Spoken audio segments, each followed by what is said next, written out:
کہ جب میرے مولا نے زمین پہ قدم رکھا نا تو 70,000 فرشتے نبی کو مبارکباد دے رہے آئے.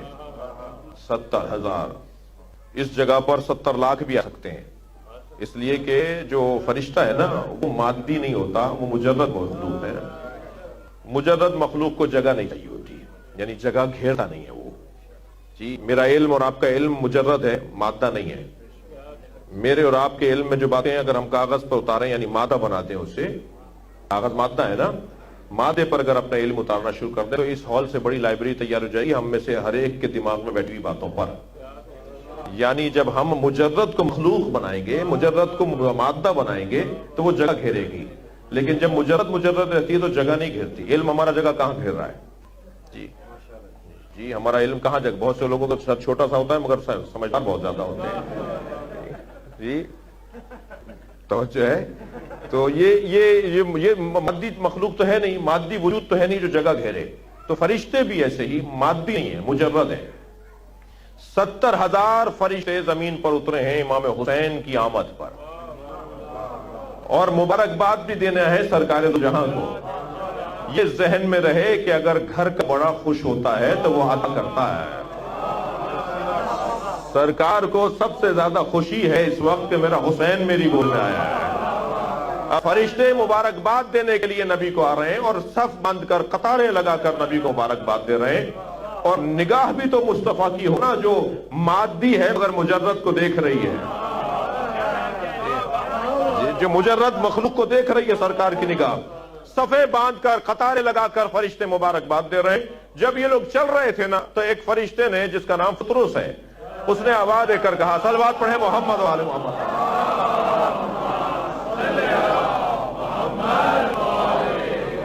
اس نے آواز دے کر کہا کہ تم زمین پر حسین کی مبارکباد کو جا رہے ہو، نبی کو مبارکباد دینے جا رہے ہو. میرے تو بالوں پر جل چکے ہیں، میں تو جا نہیں سکتا.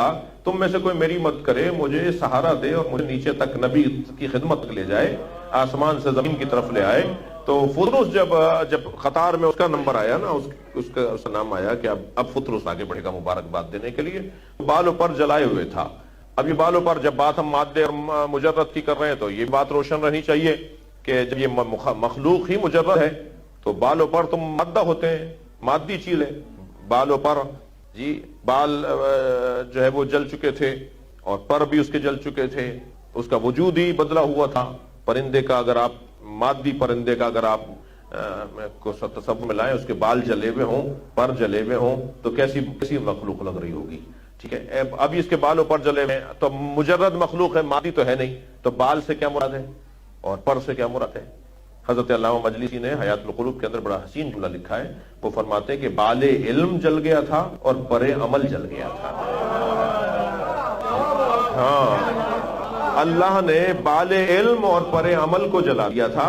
اب اس کا علم بھی نہیں بڑھتا تھا، اسے عمل کرنے کی اجازت بھی نہیں تھی. جی جس طرح کہتے ہیں نا کہ وہ کر دیا جی، گھر بٹھا دیا، وہ آپ انگریزی میں کچھ کہتے ہیں، گھر بٹھا دیا، پوسٹنگ نہیں جا رہی، گھر بیٹھ جاؤ، نہ تم کوئی عمل کرو گے. ایک صلوات پڑھے محمد و آل محمد.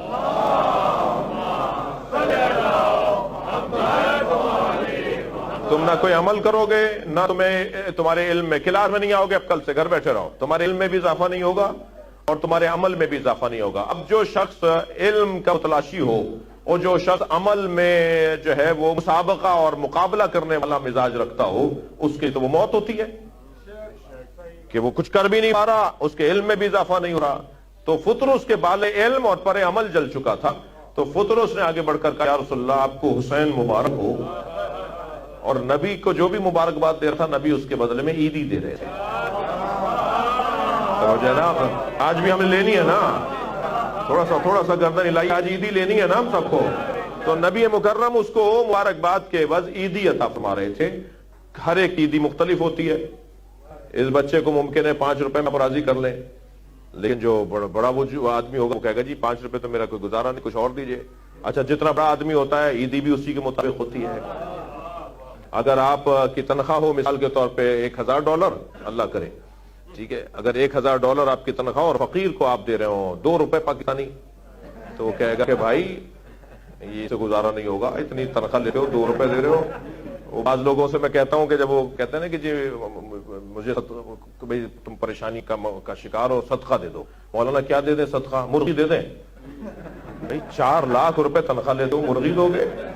میں تو کوئی بیل کوئی اونٹ دینا چاہیے نا. تو ہر ایک کی جو عطا ہے، ہر ایک کی جو بخشش ہے وہ اس کے مطابق ہے نا.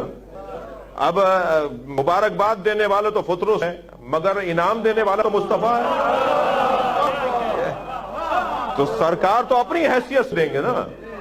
تو فطرس نے کہا یا رسول اللہ میں آپ کی خدمت میں آؤں. جلائے کس نے تھے بالوں پر؟ اللہ نے نا.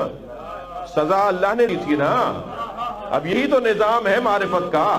سزا اللہ دے رہا ہے، بخشش مصطفیٰ دے رہا ہے. اس کا مطلب ہے کہ انہیں اختیار ہے نا اللہ کے نظام کے اندر. یا اللہ مجھے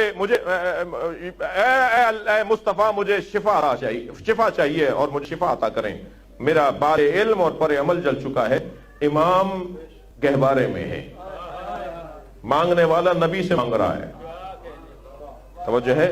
سرکار ارادہ فرماتے، سرکار ہاتھ اٹھاتے تو فوراً بال اوپر آ جاتے، فوراً ان کی حیثیت پلٹ آتی، فوراً ان کی جو پرانی کیفیت تھی وہ دوبارہ بال ہو جاتی. مگر نبی کو یہ تو بتانا ہے نا کہ مصطفیٰ سے مانگو گے حسین دے گا، حسین کے دروازے پہ جاؤ گے مصطفیٰ دے گا. سرکار نے ہماری رہنمائی فرمائی. ایک مرتبہ فطرس سے کہا کہ یہ جو جھولا جس میں حسین لیٹا ہوا ہے، حسین سے نہیں، جھولے سے، گہوارے سے. مہد کہتے ہیں عربی، مہد گہوارہ جو جھولتا ہے. گہوارے سے جا کر خود کو مس کر لو، خود کو گہوارے سے جا کے مس کر لو. اب گہوارہ اور ہے، حسین اور ہے. جو نسبتوں والے لوگ ہیں میرے جملے کی قدر کریں گے. ہم نسبتوں سے جڑے لوگ ہیں نا. بھائی یہی چادر آپ اپنے بیڈ پر ڈال دیں گے تو کوئی چومے گا نہیں اس کو. یہی چادر آپ نے ممبر پہ ڈال دی تو میں چوم کے بیٹھا ہوں. وہ کیا فرق ہوا اس چادر میں؟ یہ وہاں گئی تو کوئی اور نسبت ہو گئی، اس قابل ہی نہیں کہ چوما جائے. یہاں آ گئی کوئی اور نسبت ہو گئی، تو معاملہ تو نسبت کا ہے. حضرت اب میں سنت کے لیے ایک روایت سنا رہا ہوں. حضرت عمر نے ایک دن امام حسن کو اپنے کاندھے پر بٹھا لیا. امام چاہ بھی رہے تھے کہ کیا کر رہے ہیں آپ، کیا کر رہے ہیں، اور ایک دم بٹھا لیا انہوں نے اپنے کاندھے پر. تو اصحاب نے کہا یہ کیا کیا آپ نے؟ کہنے لگے میں نے سنت نبی کو ادا کیا، نبی بھی تو بٹھاتے تھے. تو یہ بات نسبت. حضرت عبداللہ ابن عمر اس ممبر کو جا کے چومتے تھے جس میں نبی بیٹھے تھے. حضرت امام اعظم ابو حنیفہ نے امام صادق صلوات پڑھیں گے محمد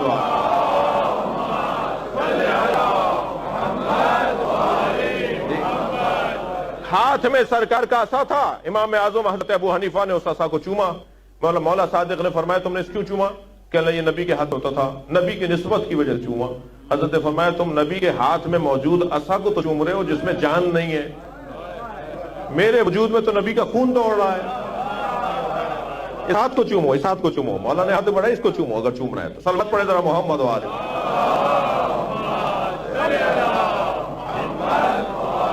ایک اور صلوات مولا صادق کی خوش ہوگی.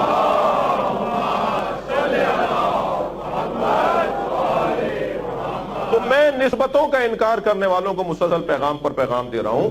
یہ نسبت ہے نا. اس جھولے میں حسین ہے، اس لیے نبی فرما رہے ہیں اس جھولے سے جا کے خود کو مت کر لو. جی جھولے میں حسین ہو یا زریح میں حسین ہو. اور بدلوں لفظ، زریح کو ہم اس لیے چومتے ہیں کہ اس میں حسین ہے.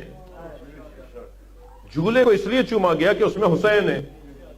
ایک صاحب کہنے لگے شرک ہے، یہ زریح کو بوسہ دینا شرک ہے.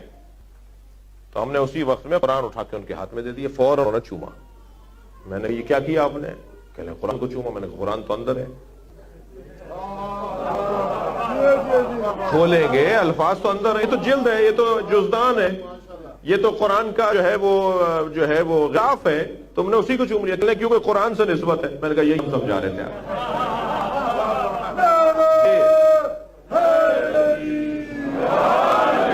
توجہ ہے. گہوارے سے سرکار نے فرمایا فطرس جاؤ اپنے آپ کو گہوارے سے مس کر لو. اور فطرس نے جب اپنے آپ کو گہوارے سے مس کیا تو فطرس کے بال علم اور پر عمل بحال ہونا شروع ہوئے. آیا تھا کاندھوں پر بیٹھ کر، گیا ہے پڑوں سے اڑ کر. اور یہاں میرے مولا نبی نے فطرس کو شفا عطا فرمائی بطفیل حسین ابن علی. بس شہنشاہ حسین بادشاہ، علی شہنشاہ حسین بادشاہ، علی شہنشاہ حسین بادشاہ، عزیزان گرامی، مجھے اور آپ کو بھی اپنے بال علم اور پر عمل اگر بحال کرنے ہیں، اپنا علم بھی مسلسل بحال رکھنا ہے، اپنا عمل بھی مسلسل باقی رکھنا ہے، تو ہمیں حسین سے خود کو مس کرنا پڑے گا۔ اور مولا حسین تو بہت بڑا وجود ہے، مولا سے جڑی ہوئی چیزوں سے خود کو مس کرنا ہوگا۔